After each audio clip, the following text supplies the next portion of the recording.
Hello दोस्तों, आज की इस वीडियो में हम बात करने वाले हैं एक्स्ट्रा हेपेटिक बाइलरी अपरेटस की। तो बिना किसी देरी के जल्दी से शुरू करते हैं वीडियो को। सबसे पहले हम बात करते हैं इसके इंट्रोडक्शन की। तो दोस्तों, जो एक्स्ट्रा हेपेटिक बाइलरी अपरेटस है वो उसका काम बाइल को रिसीव करना लीवर से, फिर उसको स्टोर और कंसंट्रेट करना और देन उसको सेकंड पार्ट ऑफ ड्यूडेनम में ट्रांसमिट करना, ये इसका फंक्शन होता है। इसलिए हमें एक्स्ट्रा हेपेटिक बाइलरी सिस्टम की रिक्वायरमेंट है। अब दोस्तों बात करते हैं इस सिस्टम के कंपोनेंट्स की। तो दोस्तों इसमें 5 कंपोनेंट्स होते हैं। सबसे पहले होता है हेपेटिक डक्ट्स, यानी कि राइट लोब और लेफ्ट लोब ऑफ जो लीवर है वहाँ से जो हेपेटिक डक्ट्स जो वहाँ से सिक्रीशन बाइल का जो है वो लेके आएगी, वो से बोलते हैं हम हेपेटिक डक्ट्स। दोस्तों ये नंबर में 2 होती है, राइट हेपेटिक डक्ट और लेफ्ट हेपेटिक डक्ट। अब बात करते हैं कॉमन हेपेटिक डक्ट की। ये दोस्तों राइट और लेफ्ट हेपेटिक डक्ट के फॉर्मेशन से बनेगी, फिर इसमें सिस्टिक डक्ट जुड़ जाएगी तो नई डक्ट बन जाएगी ये कॉमन बाइल डक्ट। और दोस्तों ये जो चौथे नंबर पे गॉल ब्लैडर, इसी से आ रही है सिस्टिक डक्ट। तो दोस्तों ये 5 चीज़ें आप याद रखिएगा, बारी बारी इनको डिस्कस करेंगे। दोस्तों सबसे पहले शुरू करते हैं हेपेटिक डक्ट से। हेपेटिक डक्ट्स में क्या है कि राइट लोब ऑफ लीवर है, लेफ्ट लोब ऑफ लीवर है, यहाँ दिखा रखा है ये दोनों, राइट और लेफ्ट लोब ऑफ लीवर। अब दोस्तों इनसे बनी रेस्पेक्टिव हेपेटिक डक्ट, यानी राइट से राइट हेपेटिक डक्ट और लेफ्ट से लेफ्ट हेपेटिक डक्ट। अब दोस्तों ये दोनों यूनाइट होकर बना लेगी common hepatic duct. Common hepatic duct की जो लेंथ है वो 1 इंचेस के करीब होती है। और दोस्तों कॉमन हेपेटिक डक्ट जो है वो लेसर मोमेंटम में लाई करती है। अब दोस्तों जो गॉल ब्लैडर होता है लीवर में, जो इंफीरियर सरफेस पे फोसा प्रेजेंट होता है वहाँ होता है गॉल ब्लैडर, उससे निकलती है सिस्टिक डक्ट। दोस्तों यहाँ पे ये हेपेटिक डक्ट गलत प्रिंट हो रहा है, यहाँ पे सिस्टिक डक्ट आएगा। दोस्तों ये सिस्टिक डक्ट और ये कॉमन हेपेटिक डक्ट दोनों मिलके बना लेगी सिस्टो हेपेटिक डक्ट, या जिसे बोलते हैं हम कॉमन बाइल डक्ट। दोस्तों यहाँ पे ये जो एंगल बना हुआ है रेड कलर से, ये एक्यूट एंगल जो है ये वाला, ये एक्यूट एंगल है, इसका नाम रहता है सिस्टो हेपेटिक एंगल। और जो डक्ट बनी है उसका नाम है कॉमन बाइल डक्ट, ये पुराना नाम है, नाउअडेज इसे सिंपली बाइल डक्ट भी बोला। दोस्तों अब बात करते हैं relations of common hepatic duct की। दोस्तों कॉमन हेपेटिक डक्ट जो है वो पोर्टल वेन के ऊपर लाई करती है, इसीलिए इसके पोस्टीरियर रिलेशन में होती है पोर्टल वेन, और इसके लेफ्ट साइड में होती है हेपेटिक आर्टरी। अब दोस्तों हम बात करना चाहेंगे गॉल ब्लैडर की।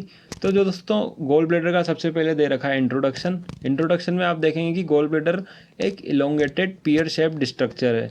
दोस्तों इसकी कैपेसिटी की बात करें तो ये होती है 30 to 50 ml। दोस्तों ये स्टोर और कंसंट्रेट करता है बाइल को, जैसा कि आपको पता ही होगा।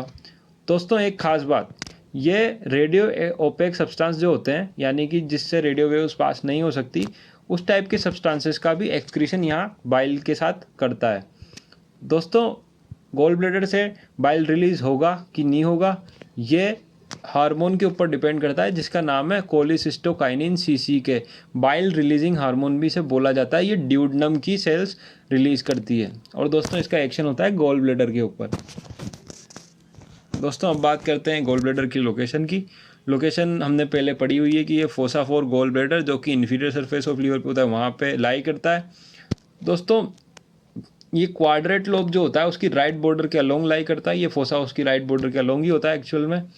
और दोस्तों ये एक्सटेंड करता है पोर्टा हेपेटिस से इंफीरियर बॉर्डर ऑफ लीवर तक। इनफैक्ट जो इसका हम आगे एक पार्ट पढ़ने वाले हैं फंडस पार्ट, वो तो इंफीरियर बॉर्डर के भी बाहर पॉप करता है।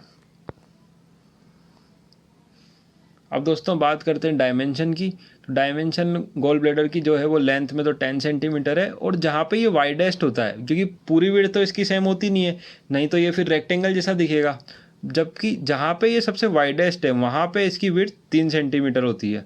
अब दोस्तों इसके 3 पार्ट होते हैं, फंडस, बॉडी और नेक। सिस्टिक डक्ट की तरफ लिखा गया है ये ऑर्डर, यानी कि सबसे दूर तो फंडस है, फिर बॉडी आती है और फिर नेक है, जिससे सिस्टिक डक्ट से वो जुड़ा हुआ होता है। अब दोस्तों बारी बारी एक एक पार्ट को हम देखेंगे। सबसे पहले हम बात करते हैं फंडस पार्ट की। तो दोस्तों फंडस पार्ट क्या है? Blind end of gall bladder, यानी कि जहाँ से वो ओपन नहीं है। ब्लाइंड एंड का मतलब ये होता है। अब ये projects from inferior border of liver, जैसा कि मैंने अभी बताया था, and touches the anterior abdominal wall at 9th costal cartilage. जो दोस्तों 9th कोस्टल कार्टिलेज है उस लेवल पे ये एंटीरियर एब्डोमिनल वॉल को टच भी करता है। हम दोस्तों रिलेशन की बात करें तो आगे का रिलेशन तो हमने पढ़ ही लिया, एंटीरियर एब्डोमिनल वॉल। और पोस्टीरियर रिलेशन है इसका ट्रांसवर्स कोलोन, जो कि लार्ज इंटेस्टाइन का पार्ट है, ट्रांसवर्स कोलोन वो।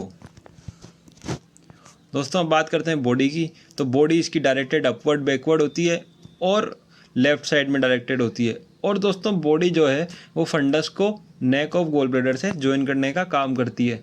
दोस्तों बात करें बॉडी के रिलेशंस की, तो अपर सरफेस तो इसकी लीवर से अटैच होती ही है, साथ में लोअर सरफेस जो है वो सेकंड पार्ट ऑफ ड्यूडेनम से रिलेशन बनाती है। दोस्तों अब बात करते हैं हम नेक ऑफ गोल ब्लैडर की। दोस्तों नेक जो है वो नैरो होती है, ओपन होती है और अपर एंड ऑफ गोल ब्लैडर पे सिचुएटेड होती है। दोस्तों ये राइट एंड ऑफ पोर्टा हेपेटिस के पास में होती है। दोस्तों ये जो नेक है वो सिस्टिक डक्ट से कनेक्टेड होती है। ये सब बातें हमें पहले से पता है। दोस्तों खास बात ये है कि जहाँ पे ये नेक सिस्टिक डक्ट से जुड़ती है वहाँ पे एक कंस्ट्रिक्शन भी प्रेजेंट होता है, जो कि जंक्शन को डिमार्केट करता है कि यहाँ पे जंक्शन है सिस्टिक डक्ट और नेक ऑफ गोल ब्लैडर का। अब दोस्तों अटैचमेंट की बात करें तो पूरा का पूरा गोल ब्लैडर जो है वो उसकी नेक से अटैच्ड होता है। और ये कहाँ पे अटैच होता है? लीवर से अटैच्ड होता है। और लीवर से भी किस चीज़ से? लूज एरियोलर टिश्यू से। और लूज एरियोलर टिश्यू में ही इसकी जो आर्टरी है, गोल ब्लैडर के लिए जो आर्टरी है, सिस्टिक आर्टरी, वो एम्बेडेड होती है उसी लूज एरियोलर टिश्यू में। तो ये काफ़ी इंपॉर्टेंट है। दोस्तों इसके रिलेशन की बात करें तो इन्फीरियर में तो इसके फर्स्ट पार्ट ऑफ ड्यूडेनम है, इससे पहले सेकंड पार्ट ऑफ ड्यूडेनम हम पढ़ के आए थे। बॉडी के रिलेशन में, नेक के रिलेशन में फर्स्ट पार्ट आ गया। और जो पोस्टीरोमीडियल वॉल होती है इसकी, वहाँ पे एक पाउच प्रेजेंट होता है जिसका नाम है हर्टमैन्स पाउच। हर्टमैन्स पाउच ये पेक्यूलर नाम हो गया, तो इसको याद रखिएगा, पोस्टीरोमीडियल वॉल पे होता है। अब दोस्तों बात करते हैं क्यों हमने हर्टमैन्स पाउच पढ़ा। दोस्तों जो गोल स्टोन्स होते हैं यानी कि स्टोन्स ऑफ गोल ब्लैडर, वो ज़्यादातर लॉज होते हैं इसी पाउच में, हर्टमैन्स पाउच में, जो कि पोस्टीरोमीडियल वॉल पे होता है। तो इसलिए हमें इसे पढ़ने की ज़रूरत पड़ी। और अगर वो वहाँ पे अटैच होंगे स्टोन्स, तो हमें पता है कि उसका relation first part of duodenum से भी है। तो अगर वहाँ पे स्टोन का एडेशन है तो वो फर्स्ट पार्ट ऑफ ड्यूडेनम में भी जा सकते हैं उस वॉल को परफोरेट करके। तो दोस्तों ये इसकी क्लिनिकल कैरेक्टरिस्टिक। दोस्तों अब हम बात कर लेते हैं स्ट्रक्चर ऑफ गोल ब्लैडर की। स्ट्रक्चर ऑफ गोल ब्लैडर से मेरा मतलब है उसकी लेयर्स के बारे में। तो दोस्तों 4 लेयर होती है गोल ब्लैडर में। सबसे बाहर होती है सीरस लेयर ऑफ पेरिटोनियम, उसके बाद होती है subserous layer of loose areolar tissue, यानी कि सबसे बाहर पेरिटोनियम, फिर लूज एरियोलर टिश्यू की सब सीरस लेयर। दोस्तों इसके बाद आती है फाइब्रोमस्कुलर लेयर। अब जैसा कि नाम में दिख रहा है, इसमें फाइबर्स भी होंगे और स्मूथ मसल्स भी होगी। और ये लेयर जो है ये अरेंजमेंट बनाती है, जैसे कि सर्कुलर, लॉन्गिट्यूडनल और ओब्लिक, तीनों तरह के अरेंजमेंट इसमें देखने को मिलते हैं। दोस्तों अब बात करते हैं इसकी इनरमोस्ट लेयर की, जो कि है म्यूकस मेम्ब्रेन। ये दोस्तों लूजली कनेक्टेड होती है और लूजली कनेक्टेड होने की वजह से इसका जो अपीयरेंस है वो हनीकॉम्ब यानी कि मधुमक्खी के छत्ते जैसा अपीयरेंस होता है, यानी कि हेक्सागन्स ही हेक्सागन्स। और दोस्तों इसीलिए इसमें प्रेजेंट होती है टॉल कोल्यूमनर सेल्स। अब दोस्तों हम बात करते हैं arterial supply of gall bladder की। तो दोस्तों जो गोल ब्लैडर है वो मैं बता चुका हूँ सिस्टिक आर्टरी से सप्लाइड होता है। बात करते हैं सिस्टिक आर्टरी आई कहाँ से। तो दोस्तों सिस्टिक आर्टरी जो है वो ब्रांच होती है राइट हिपेटिक आर्टरी की। राइट हिपेटिक आर्टरी किसकी ब्रांच होती है? हिपेटिक आर्टरी प्रॉपर की। हिपेटिक आर्टरी प्रॉपर किसकी ब्रांच है दोस्तों? तो ये बात आती है सीलियक ट्रंक से। तो सीलियक ट्रंक जो कि डिसेंडिंग थोरेसिक एओर्टा से बनता है, तो सीलियक ट्रंक की एक ब्रांच होती है जिसका नाम होता है कॉमन हिपेटिक आर्टरी। तो वहाँ से फिर हिपेटिक आर्टरी प्रॉपर और फिर राइट हिपेटिक, और राइट हिपेटिक से फिर सिस्टिक आर्टरी बनती है। तो दोस्तों ये पूरी हायरार्की ऑफ आर्टरीज आपको बता दी है मैंने सिस्टिक आर्टरी के लिए, ताकि कोई भी पूछे तो आपको पूरा जवाब मालूम हो। अब दोस्तों हम बात करते हैं इसके वीनस ड्रेनेज के बारे में।